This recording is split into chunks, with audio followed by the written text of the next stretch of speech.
Greetings and welcome to Converging Streams, Interfaith Fellowship in Our Modern World. Our program is a production of the Muncie Interfaith Fellowship and the Unitarian Universalist Church of Muncie.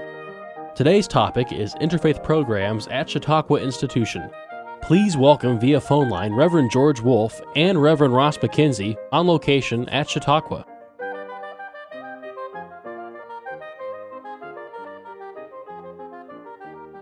Greetings and welcome to Converging Streams. We are delighted to have with us today the former director of the Department of Religion at Chautauqua Institution. His name is Ross McKenzie. He is an Episcopal priest who serves at St. Luke's in Jamestown, New York. And he's also the historian emeritus, presently, of Chautauqua Institution. Ross, welcome. Thank you very much indeed. We're really happy you're here today. Perhaps we could start just by telling us a little bit about Chautauqua Institution and its interest in the interfaith movement. The institution began in 1874, and it was then a summer school for Sunday school teachers, for pastors, and for others interested in learning more about the Bible. That was in 1874. So the majority population in the first two generations would be predominantly Protestants of different varieties. Fairly early on, however, a number of Roman Catholics came in, not only because they wanted to find out more about Holy Scripture, but also because by that time the institution was much more broadly interested in what was going on in American life. And it became not only a center for religious studies, but a center of the arts and also of education. There was developed what came to be called the Chautauqua Literary and Scientific Circle, which is the oldest reading circle, still functions in the country. And Chautauqua was dedicated to the task of educating those who had ended formal education in grade school or in high school. So we were, in the beginning, very much a Protestant institution. Numbers of Roman Catholics came in very early on. They were not warmly encouraged, but they were certainly not held back. Today, the Roman Catholics have become numerically the strongest Christian group in the institution. About 50 years ago, the first Jewish property owner came to Chautauqua. The family bought a house and have remained there since. And today, the Jewish population of the Chautauqua Institution is very large, very strong, and very able. These are folk who come because they enjoy the programs in the arts, in education, in music, and so on. And my own estimate is that something like between 20 and 30% of the summer population are Jews, mostly Reform Jews, some Orthodox and some conservative. Perhaps we should explain that Chautauqua Institution is no longer just a school. There's actually people who live on the grounds. It's a gated community. Is that right? Yeah, it's a gated community. I was one of the original rebels who thought we ought to pull the fence down and open the gate. I discovered fairly quickly that the fence isn't up to keep people out. It's actually there to keep children in. It's a very safe community. Now, I understand that there are Jewish services every weekend. Isn't that correct? Yes, not only are there Jewish services every weekend, but there's a large variety of programs which would be of particular interest to members of the Jewish community. And we have on the grounds at the present moment offering daily courses, Orthodox rabbi and his wife, and they offer courses particularly in the traditions of Jewish mysticism, the so-called Kabbalah. There are many other programs which Jews would be particularly interested in. At 2 o'clock every weekday afternoon, we have the lecture of the Department of Religion, and over the years it has become both the ecumenical and also the interfaith aspect of the Chautauqua Institution. 2 o'clock to 3 o'clock daily lecture, and that's attended by something like 800 to 1,200 people. They overflow the available accommodations. Wow. Now, when you say interfaith aspect, can you elaborate on that a little bit more? Yes, about 4 or 5 years ago, it became fairly clear that since we did have this wonderful mix of Christians and Jews, and since increasingly we had been in contact with numbers of Muslim speakers, it would make sense to us increasingly to involve Muslims and have therefore representation from the so-called Abrahamic families of faith, Jews, Christians, and Muslims. And for about 4 or 5 years, we have had a particular emphasis on what was at first called the Abrahamic Initiative, and that subsequently became known as the Abrahamic Community. So each 9-week season, every year during the 9-week season, we have one specific week focused on an Abrahamic theme. And these themes can be very varied, themes that would be of interest to Christians, Jews, and Muslims alike.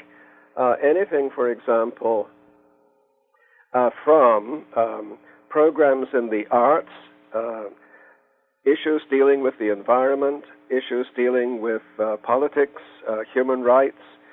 Particularly are we interested in dealing with questions of medicine and ethics, science and ethics, because we are convinced that the wisdom of the world's wisdom traditions can very helpfully be brought to dealing with these very tangled ethical questions with which we have to wrestle today. Right. Mm-hmm. Now, I understand you've had some very prominent internationally published people there, such as Karen Armstrong. Isn't that correct? Karen Armstrong has been a regular visitor here. One of the expressions of our commitment to interfaith conversation came in the year 2000, and under the direction of Marcus Borg, who is Hyundai, a distinguished professor at Oregon State University in Corvallis, Oregon, we had the conference under the title God at 2000. And to that conference, we invited 7 speakers who came out of the Abrahamic communities of faith. Karen Armstrong herself was one of the speakers, as was Marcus Borg, Archbishop Desmond Tutu, Muslim Syed Hussein Nasr, Protestant Diana Eck from Harvard, Joan Chittister, Benedictine sister. There were 7, I'm just remembering from the top of my head, and it was a conference after which I kept saying to myself, now, if I hadn't known that each one of these speakers came out of a distinct religious tradition, and if I knew that they were speaking about God, would I have been able to identify them by what they said? And there's so much that we hold in common with regard, for example, to the nature, meaning, and work of God. So I remember hearing Karen Armstrong speak in dialogue with someone representing Islam. I believe he might have been from England. It was a couple of years ago. And she's been in conversation with several people. That was a very productive. That was 2 o'clock in the afternoon again for the right. Department of Religion. That was an actual dialogue where they were really reflecting on similar concepts. Yeah, she's been in conversation with several people.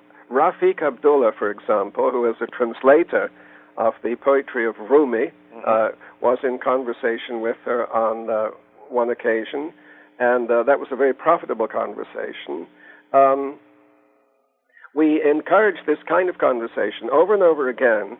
We will have not only speakers who speak alone and present a lecture series, but typically and more often, or typically and increasingly, I should say, we invite people to be in conversation with each other.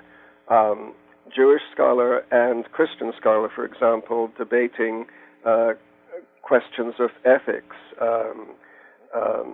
Muslim and Christian scholar discussing questions of ethics. That's the issues that we present, and I do have to say that there's an alert interest in these questions. We bring in very dynamic speakers, challenging speakers, controversial speakers. John Shelby Spong, for example, has been with us on many occasions. Speakers who will address the question of mysticism, both from the Jewish, Christian, and Muslim perspective. Lawrence Kushner, retired rabbi now from California, has been with us. It's a wonderful mix at Chautauqua in the summer. Now, I know Diana Eck, who was there, has written a book on relationships between Hinduism and Christianity and her experience with that. Yes. How about Hinduism and Buddhism? I know you've talked about Abrahamic faith. How have Hinduism and Buddhism been woven into the interfaith dialogue?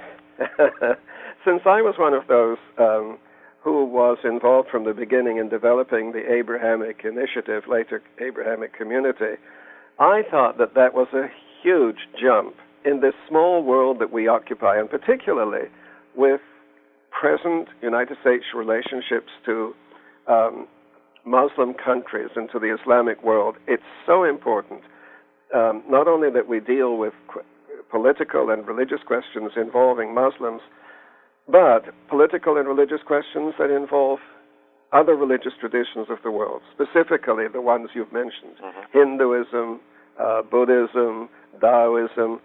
We have, in the past, of course, been very interested in Native American religion and have involved speakers in that area at Chautauqua. The answer is yes, we do have to do that. One of the things that we are beginning to develop at Chautauqua is, under the leadership of Subhag Singh Khalsa,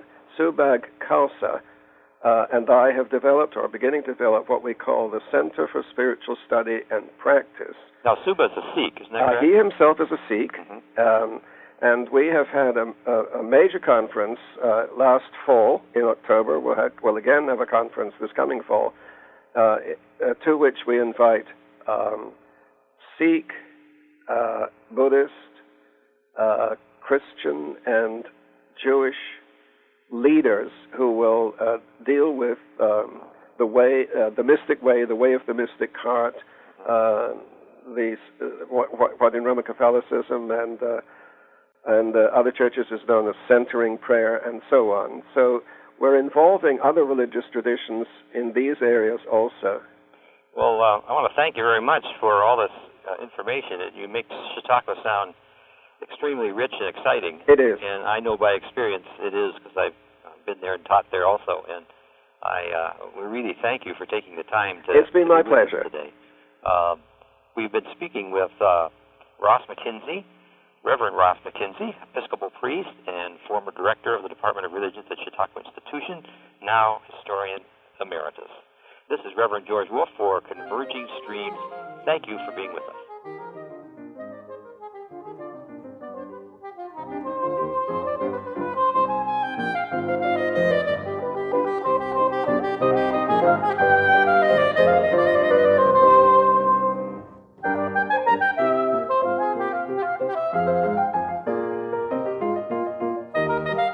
Thank you for listening to Converging Streams, Interfaith Fellowship in Our Modern World.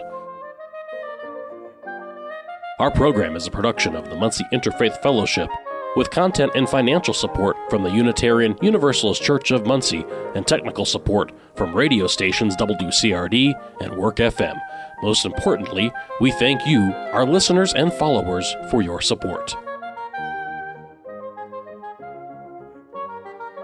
To connect with Converging Streams, including listening to our entire catalog of past programs, getting our latest new content, and making your own contribution to this program, visit our website, convergingstreams.org.